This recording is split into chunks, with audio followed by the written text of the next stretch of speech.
मैं भगवान राम का सेवक हूँ और उनकी पत्नी का अपहरण करके लाए, मैं उन्हीं का पता लगाने आया हूँ। और बानर का स्वभाव है कि खाता कम है, फेंकता ज़्यादा है। तो मैंने फलों को खाया, तोड़ा और फेंका, ये तो मेरा स्वभाव है। मुझे भूख लगी थी, मैंने खाया, लेकिन मैं उन्हीं को मारा जो हमको मारा। मैं फल खा रहा है, मुझे लोग मार रहे हैं, तब मुझे कोई मारेगा तो मुझे शरीर अपनी प्यारी है, हम भी उसको मारेंगे। और मैंने वही किया, मैंने भी उन लोगों को मारा। तब फिर कहते हैं कि मेरा मेरा जो बकता है ये कुछ भी काम न आएगा, जो मुट्ठी बांधे आया था अब हाथ पसारे जाएगा।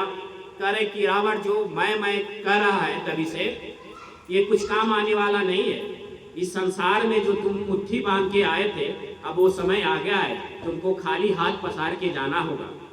ऐसा कहते हैं जब हनुमान जी, तब रावण बिलबिला जाता है और बिलबिलाने के बाद कहता है कि सुन कपि बचन बहुत खिसियाना, सुनी कपि बचन बहुत खिसियाना, बेगिन हरहु मोड़ कर प्राणा, सुनत निशाचर मारन धाये, सचिवन सहित विभूषण आए। नाई शीस करी विनय बहुता, नीति विरोधन मारहु दूता, आन दंड कछु करी गोसाई, सबही कहा मंत्र भल भाई। सुनत बिहारी बोला दस कंदर, अंग भंग कर पठायहूं बंदर।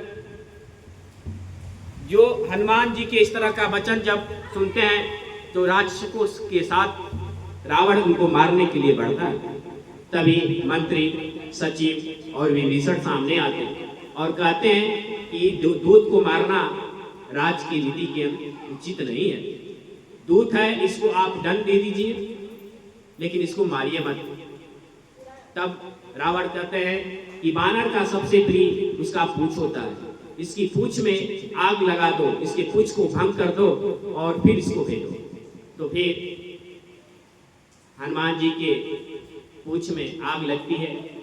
जैसे जैसे कपड़ा उनके पूंछ में लपेटा जाता है, पूंछ बढ़ती जाती है, पूंछ बढ़ती जाती है, पूंछ बढ़ती जाती है, कपड़ा लगता ही जाता है। एक ऐसा समय आता है कि लंका में कपड़ा कम हो जाता है।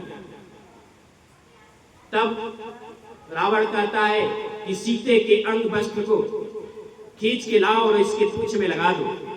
जब ये बात पवन हनुमान के कानों में पहुंचती है, उन्होंने अपने पूंछ को छोटा कर लिया और इस तरह से उनके पूंछ में आग लगा दिया जाता है।